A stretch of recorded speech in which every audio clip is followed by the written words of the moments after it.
গৈছো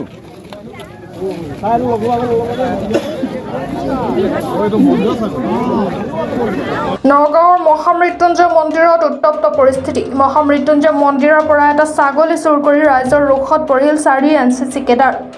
মন্দিৰত ভক্তই দান দিয়া এটা ছাগলী মন্দিৰ প্ৰাংগণৰ 4চকীয়া বাহনত উধাও হোৱাৰ চেষ্টা কৰিছিল। চুৰিকাৰ্যত ব্যৱহৃত AS01 BD 2767 নম্বৰৰ বাহনখন ভাঙি চুৰমাৰ কৰিলে ক্ষুব্ধ ৰাইজে। 4 চোৰকো উত্তম মাধ্যম ক্ষুব্ধ ৰাইজৰ। 4গৰাকী চোৰৰ 3গৰাকীয়ে নেপালৰ, এগৰাকী বঙাইগাঁৱৰ। ঘটনাস্থলীত উপস্থিত পুৰণিগুদাম আৰক্ষী। कहाँ है? नेपाल। नेपाल नेपाल से यहाँ आया है बकरी छोड़ने के लिए। क्यों किया हुआ है? इधर देखो कैमरा में, बकरी क्यों छोड़ दिया?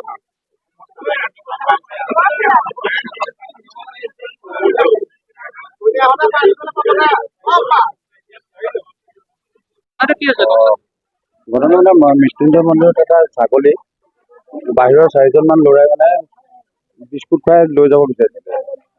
তেনেতে আমাৰ ৰাইজে ধৰিলে, ধৰাৰ পাছত আমাক খবৰ দিছে, আমি তাত আহি পালো ইয়াতে আৰু বাকী কামখিনি এতিয়া আমি কৰি আছো। দান দিয়া ছাগলী মন্দিৰৰ ভিতৰতে 4জন আমি দেখা পাইছো।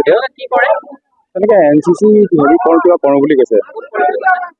NCC ইয়াতে কৰে, ভালকে সোধপোছ কৰা নাই, কৰিম এতিয়া সোধপোছ তেওঁলোকক কৰাৰ পাছত যিখিনি ইয়াতে টাৰ্মিট কৰিব লাগিব।